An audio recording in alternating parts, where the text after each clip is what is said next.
Did Jason Voorhees actually drown in Camp Crystal Lake? And that's a question on many Friday 13th fans' mind. It's been hotly debated over the years. So I figured I'd come on here, talk about it for a few moments, give my theories, my opinions on it. Now, when we think of all the horror icons, you think of like Freddy, Michael, Chucky, they all have pretty clear origin stories.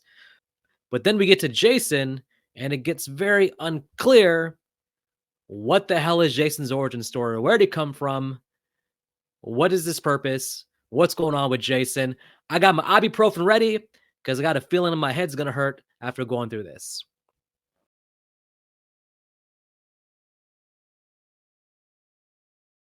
All right, let's dive into Jason's background. We're going to try to use mostly what the movie tells us, but also we're going to use a little bit of what the movie doesn't tell us because let's be honest, the movie doesn't do a good job of giving us all the information we need to come to a great conclusion here. Let's cut to Friday 13th Part 1, in which Miss Pamela Voorhees is a scorned mother out for revenge because her youngest and maybe only child, Jason Voorhees, has been left to drown by unsuspecting, unpaying attention camp counselors who were volunteers, not really paid and probably didn't give a shit. And so Jason dies at Camp Crystal Lake. At least that's what we're told from Part 1. At the end, Pamela Voorhees, of course, reveals her motives to Alice and basically reveals that she has now killed a bunch of camp counselors, had this whole revenge plot based on her son innocently dying as a kid. I mean, that's the canon of Part 1. If you go by that, then the rest of the series is not going to make any sense at all. But that is the canon of Part 1. It all makes sense as a self-contained movie, but the movie made a good amount of money. And once the movie made a lot of money, of course, being a horror movie, sequels were on the rise, a franchise was on the rise, and we would get damn near a Friday 13th movie almost every damn year of the 80s. As we know, history from there is already written. But let's go back to Friday 13th Part 2, a movie in which Tom Savini did not want to participate because he said himself, there is no Jason. Jason is dead. This is stupid. It doesn't make sense. And damn it, he was right. It doesn't make sense for Jason to be alive and walking around as an adult in Part 2. But with Miss Voorhees dead, what else could you do for a sequel? How else do you get another killer? How else do you get another killer to Camp Crystal Lake unless you change the story altogether, which just wasn't going to work as a Friday 13th sequel. So they had to bring old Jason back in the form of Sackhead Jason. But let's talk about this for a moment. Jason in Part 2 is alive and well. At the very beginning of the movie, he gets his revenge on Alice and kills her. It's a great opening sequence. At one point, he actually calls Alice and hangs up on her, showing that Jason is smarter than we think because he called Alice. And also, he found his way somehow to her place, stumbling outside of Camp Crystal Lake into town, which is a little bit out of character of Jason, but at this point, there is no Jason character, so we can go ahead and accept that. So now in Part 2, Jason's a walking adult living in a shack in the woods that he seems to have created by himself. He kills trespassing cops. He kills camp counselors who stumble into his territory, which his territory would be all of Camp Crystal Lake. And we have our story set up now for sequels and sequels to come. A badass Jason in the woods who kills all camp counselors who comes into his area. But does it make sense? Going by Part 1 doesn't make sense. How is Jason alive? How is he in the woods? How did he build a shack? How has he been living there for, we can assume, 20, 30 years? Does any of it make sense? I don't know.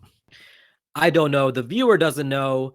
And that's why at some point in the middle of the movie, we have our main hero character, Ginny, who's at a bar and basically theorizes that what if Jason didn't drown? He could have just floated over the other side of the lake where he's now been raised in the woods, raised himself, and now he's some mountain man living in the woods. You know, Ginny's at a bar. Maybe she's just talking shit. I mean, who knows if she's actually right or wrong? But clearly, this is a point in time where the writer is using Ginny to communicate to the audience. This is our theory. This is how Jason's alive.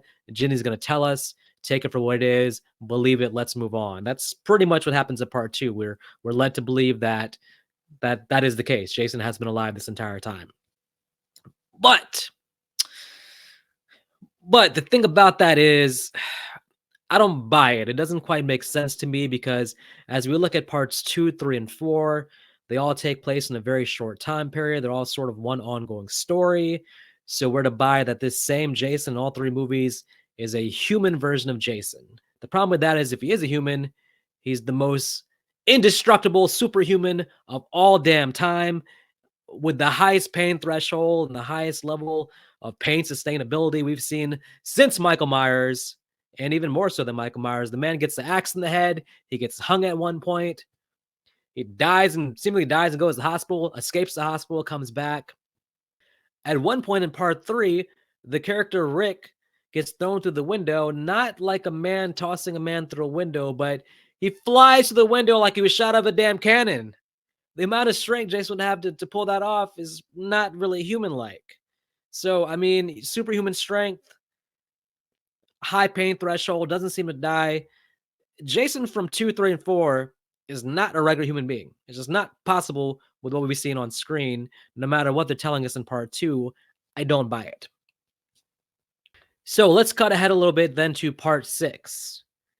Jason brought back to life by Tommy Jarvis, and one of the most stupidest moves a human being could ever make.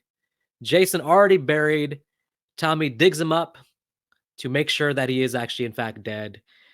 Tommy Jarvis, you're responsible for a lot of deaths, man. Part 6, 7, 8, the whole future of Jason out of this movie is because you dug Jason up. Hey, look, I know maybe you take care of him at the end of part 6, so you feel like you don't have liability on this, but Jason was dead and buried, resting. It was no indication he was coming back to life, Tommy. So you set off the chain of events. I blame Tommy Jarvis for all the future sequels after this. That said, in part 6, Jason brought back to life, now zombie Jason. Now we know going forward, him being superhuman strength, him being impervious to pain, nothing can kill him. It all makes sense now because he's zombie Jason. But how does Tommy take out Jason in the movie? Well, Tommy, in the middle of the movie, goes to a bookstore. He gets some voodoo books, gets some cult type books, and he reads something that tells him that the way to beat Jason is to return him to his original resting place. Now, the way this plays out in part 6 is that, from Tommy's perspective, his original resting place is Camp Crystal Lake, because in this canon, all of a sudden, from Tommy's perspective, Jason did drown in Camp Crystal Lake, so his original resting place is return him to where he originally died, which is Camp Crystal Lake. Now, we just talked about parts 2 and 3 and 4 telling us that Jason didn't drown, that he was living in a shack around the woods. So what is Jason's original resting place? To me, it's got to be the Jarvis house from part 4. That's where he died then. That's where human Jason finally died, right? If not that, then the cemetery at the beginning of part 6, which is ironic because it means, Tommy, that Jason was already in his original resting place before you dug him up. Again, you screwed up big time, asshole. Yeah. But the way the movie plays out, Jason is taken back to his supposed original resting spot, Camp Crystal Lake. He goes down to the bottom of the lake. The movie ends, and we're good to go. Jason is stuck there until the next sequel. But was there actually any voodoo work in there that was keeping Jason at the bottom of the lake? I mean, he's tied down there, but was there any voodoo in effect? Maybe it was all bullshit. I don't know if the voodoo curse actually worked there, because I don't think it's Jason's original resting place, and I don't think there was anything. I think there was nothing there to that anyways. That was just kind of the bullshit reason for Tommy to get Jason the bottom of the lake. But you see why I got the ibuprofen? Because as we go deeper in the series, more and more bullshit comes across our plate, and you start to get a headache. It's not as bad as all the Halloween timelines, but can we please stick to one canon, one thing that makes sense about your iconic villain's origin story? Give us something. All right, now we're gonna go to part 8. The infamous Jason Takes Vancouver. Well, I guess Jason Takes Manhattan, or Jason Takes a Cruise. Of course, as we all know, it will never make sense that Jason board that boat. Makes no sense that there's a boat in Crystal Lake that's going all the way to Manhattan. None of that shit makes sense. But at the beginning of the movie, we have a character who's summing up Jason's background, his backstory. And again, he says that Jason drowned in Crystal Lake. So now we have part 8, again, reaffirming to us what part 6 said, that Jason did not survive, as Ginny thought in part 2, but he in fact did die in Crystal Lake. And then we have Rennie, our main character in part 8. She's having visions about a time where she was in the lake as a kid, and who tried to pull her down to the bottom of the lake? It was little kid Ghost Jason. Now, okay, Rennie's mental health doesn't seem to be up to par in the movie. She does seem to have a lot of hallucinations. Personally, I think the whole end of the movie with Jason in the sewer was all in her mind. I think Jason never turned back to a kid. But let's say, for theory's sake, that she did actually see little kid Jason at the bottom of the river when she was a kid. That had to be ghost Jason. That couldn't be the actual Jason because the actual Jason would have already floated to the bottom, the other side of the lake, and raised and whatever, whatever. So she has to be seeing little kid ghost Jason, I'm guessing, because there's no reason why he would just be in the lake, right? Randomly. That's not the day he drowned, right? So that again reaffirms from part eight's perspective that Jason did in fact die. So we have parts 6 and 8 telling us that Jason did drown in Crystal Lake, and we have parts 2, 3, 4 telling us that he washed away the other side of the lake and was raised in the woods. So the series isn't really giving us any official canon because it's all over the place depending on which sequel you watch. So we have to figure out on our own what the hell Jason's origin story is. So what if Jason didn't drown in Crystal Lake? What if he was human? He grew up in Crystal Lake. The one obvious thing that comes to mind is, how did him and his mom not find each other? Pamela's doing all this stuff in the woods. She's plotting all these things. She's hiding in the shadows. How does she not stumble upon Jason? Jason, who loves his mom, if he spots his mom, is going to try to reunite with her.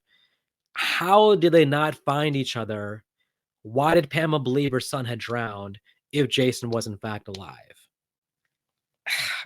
I don't know. Now, according to the part 2 canon, human Jason would have found his mom at the time where Alice chopped her head off. Spoiler alert. Thus, in part 2, Jason taking an Uber into town and sticking an ice pick in Alice's head. Okay. So Jason stumbles upon Pamela at the moment that she's getting her head chopped off. It's still hard to believe that he didn't run into her earlier in the movie. Now, let's say they did find each other earlier, and now let's go back to the events of part 1. If they found each other earlier, it means that Jason was probably helping his mom during Friday the 13th part 1. Pamela was getting some assistance from Jason as they took out the camp. Now, this has long been suspected by fans because there are some things in part 1, some physical strengths, physical feats that suggest that maybe Pamela is getting some help from somebody. And there's even scenes where they show someone walking and it looks like man's boots are being worn. So that said, Jason could be helping Pamela in Friday the 13th part 1. You get some of those POV shots where someone's watching the camp counselors, and that could be Jason in some cases. The one problem with that theory, though, is it's hard to believe if Jason's helping Pamela. It's hard to believe that Jason isn't there to help Pamela at the end when she's fighting Alice. She gets her head chopped off. Where the hell was Jason? Did Jason have to go take a leak? Did Jason have to go back to the shack? Did he leave some cookies in the oven? Did he have a cat? Did he have some animal burning that he had to eat?